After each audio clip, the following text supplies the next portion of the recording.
খেয়ে সিনেমাকে করতেন না, ওটা বন্ধ করে দেওয়া উচিত ছিল। আজকে সকালবেলা স্ক্রলিং করতে করতে একটা ইউটিউবে স্ক্রলিং করতে করতে একটা ভিডিও সামনে আসলো। আমাদের জনাব পূর্ব পরিচিত নায়ক মারুফ সাহেব, আমাদের কাজী সাহেবের ছেলে, তার একটা ভিডিও চোখের সামনে পড়লো। তো আমি ভাবলাম যে ভিডিওটা ওপেন করে দেখি, কারণ তার বাবা তো বুড়া বয়সে বুদ্ধিভ্রষ্ট হয়েছে, তো ছেলের কি অবস্থা। তো এই ভিডিওটা দেখছিলাম, তো এই বিষয় নিয়ে কথা বলতে আসছি। হ্যালো, আমি আলামি, তোমাদের সবাইকে ওয়েলকাম করছি রাইট রিয়াকশন ইউটিউব চ্যানেল থেকে। তো আগে গেঞ্জিটা থাকো, এখানে কিন্তু রাইট রিয়াকশন লেখা আছে, চ্যানেলের নাম লেখা আছে। কেমন লাগতেছে অবশ্যই সেটা জানাইতে পারো কমেন্ট বক্সে। আর চলো এই বিষয় নিয়ে কথা বলি। তো সর্বপ্রথম যখন আমি ভিডিওটা দেখা শুরু করলাম, আমাদের মারুফ সাহেবের কিছু ওয়ার্ডগুলো না খুবই খারাপ লাগছে। তার ভিতরে একটা হইতেছে যে সে শাকিব খানের গালি দিছে। গালিটা কি কারণে দিছে? কারণ তার ফ্যান বেস যা তার বাবার সাথে কথা বলছে। এখন কথা যে কি কথা বলছিল, মারুফ সাহেবের আব্বার সাথে কি কথা বলছিল তার ফ্যান বেস, ওইখানে যা ঠ্যাং ভেঙ্গা সব দাঁড়ায় ছিল, যা কিন্তু কোনো ভাঙচুর করে নাই বা কারোর সাথে চিল্লাফালা হয় না।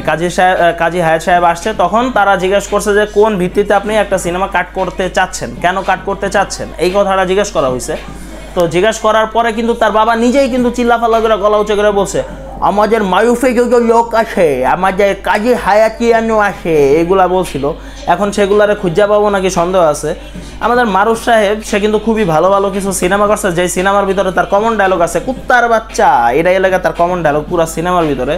তো আজ পর্যন্ত যে যতগুলো সিনেমা সে করছে, তারে আমি দেখছি মানুষ কান ধরে উঠবাস করে, সে এমনিতে এরকম করে বেড়ায়, ঠিক আছে, সারাক্ষণ লাফায় বেড়ায়। তো এরকম ভালো ভালো সিনেমা সে আমাদেরকে উপহার দিছে, যে সিনেমা দেখার পরে অস্কার অ্যাওয়ার্ড যে দিবে, সে তার জুতাটা খুললা তার গায়ে মেলামেরা দিবে, এরকম তার অবস্থা। সে কয়দিন আগেও একটা সিনেমা বানাইছিল, যে সিনেমার নাম গ্রিন কার্ড। সেটা দেখার পর কুত্তাও 10 বার বমি করে বলছে যে ভাই আমি যা মুত্তা সে মুখ যা চাটতে পারবো, কিন্তু ওই সিনেমা দ্বিতীয়বার দেখতে পারবো না, এরকম আর কি কুত্তার রিয়াকশান ছিল। তো এরকম সিনেমা বানানোর পর তার গলাবাজি কি, যে এরকম বর্বর সিনেমা যারা দেখে তাদের মেন্টালিটিতে সমস্যা, তারা ভালো না, তারা এটা না সেটা না, তারা অশিক্ষিত, তারা মূর্খ। ভাই এই সিনেমাটা যে এখন কাটতে চাইছো না, তখন সব রকমের ইউটিউবাররা, যেমন বিশেষ করে আমি একজনের কথা বলতে চাই, যে রাজ ভাই সিনেব্রোজের, তো উনি তো খুব ভালো পড়াশোনা, এমনকি সে পড়াশোনা চালায়ও যাইতেছে, সে খুব ভালো শিক্ষিত। তারপরে এই বিষয়টা নিয়ে বড় বড় ইউটিউবাররা এটা নিয়ে কথা বলছে, ইন্ডিয়া থেকেও কথা বলছে। আর প্রতিটা শ্রেণীর যে দর্শক আছে সিনেমা প্রেমী, তারা সবাই এই বিষয়টা নিয়ে কথা বলছে। এমনকি যারা কলাকৌশলী আছে, যেমন আমি এখন যেই মানুষটারা নিয়ে সব থেকে বেশি সবাই রাগ করে, আফরান নিশো, সেও কিন্তু এই সিনেমার বিষয় নিয়ে কথা বলছে, যে এই সিনেমাটা যাতে আনকাট সেন্সর পাওয়া হয়। তো এত মানুষ এরা সবই অশিক্ষিত, কারণ এরা এই সিনেমার পক্ষে ছিল। একমাত্র আমাদের মারুফ সাহেব আর তার বাবাই শিক্ষিত। মারুফ সাহেব তো শিক্ষিত সেটা আমি জানি, তাই ভাবলাম যে অন্তত তার থেকে তো ম্যাচিউর আচরণ আসা উচিত। এখন তার বাবারে এই কোয়েশ্চেনগুলো ছেলেরা করছে, যে কেন আনকাট সেন্সর দিতেছে না। তো এই বিষয় নিয়ে তার বাবাই গলাবাজি করছে, তার বাবাই চিল্লাফাল্লা করতেছে, লোকজন শুধু ঠান্ডা মাথায় প্রশ্ন করছে। তো এখানে তার বাবারে আমার তো মনে হয় না যে কেউ মারছে, ধরছে বা গালি দিছে, এরকম তো মনে হয় না। তো তুমি এসে শাকিব খানরে গালি দিলা কুত্তার বাচ্চা বললা, কেন? দরকারটা কি ছিল এই গালিটা দেওয়ার? তারপরে আবার বলতেছে যে টাকা খায়া সিনেমা আটকায় দিতেছে, কয় যে সিনেমা এখানে তো কাট করা হয়েছে, আসলে সিনেমা কাট করা উচিত ছিল না, এই সিনেমাটা বাদ দিয়ে দেওয়া উচিত ছিল। তোমার বাবার ক্ষমতা না এই সিনেমা বাদ দেওয়ার।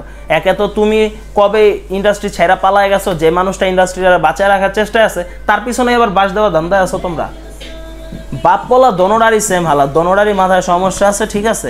একটাই তো শুধু চিল্লাফাল্লা করে আবার আমাদেরও লোক আছে, ভাই তোদের লোক আছে, ভাড়া করা লোক। আর শাকিব খানের ভাড়া করা লোক না, তার লয়াল ফ্যান বেজ আছে।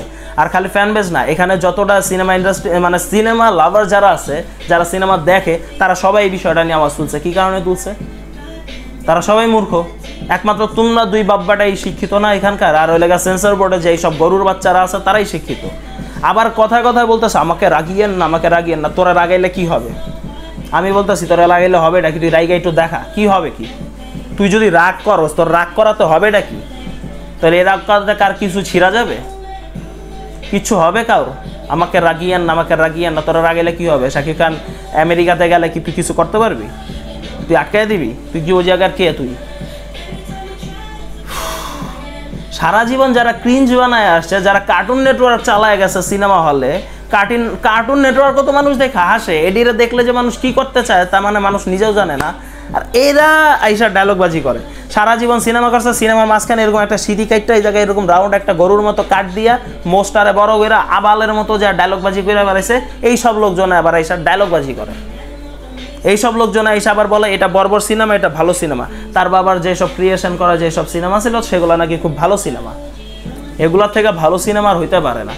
ইতিহাস সিনেমাটা ভালো সিনেমা সেটা আমি জানি, কিন্তু এই সিনেমার ভিতরে একটা জায়গায় যায় এই মারুফরে বলা হয় যে তুমি তো মানে মৌসুমী তার বোন থাকে, এখানে যা গুন্ডাকে দিয়ে বলানো হয় কি যে তাকে ধর্ষণ করে মাইরা ফেলাও। তো এইরকম ডায়লগ যখন ভাইয়ের প্রতি বোনের একটা সিনেমার ভিতরে থাকে, তাহলে তার ব্রেনে যে কি কাজ করে সেটা তো বুঝাই যাইতেছে তাদের ব্রেনে কি কাজ করতে পারে। আবার তারা সিনেমার বিষয় নিয়ে তারা বিশ্লেষক হয়ে গেছে, তারা ওই জায়গায় বসে এখান থেকে কাটো ওইখান থেকে কাটো, এটা দেখানো যাবে না সমাজে, ওইটা দেখানো যাবে না সমাজে, পাবলিকে কি দেখবে না দেখবে সেটা পাবলিকের ডিসিশন। তুই কে, তোর বাপকে এই সিনেমার দেখানো, তোর বাপকে?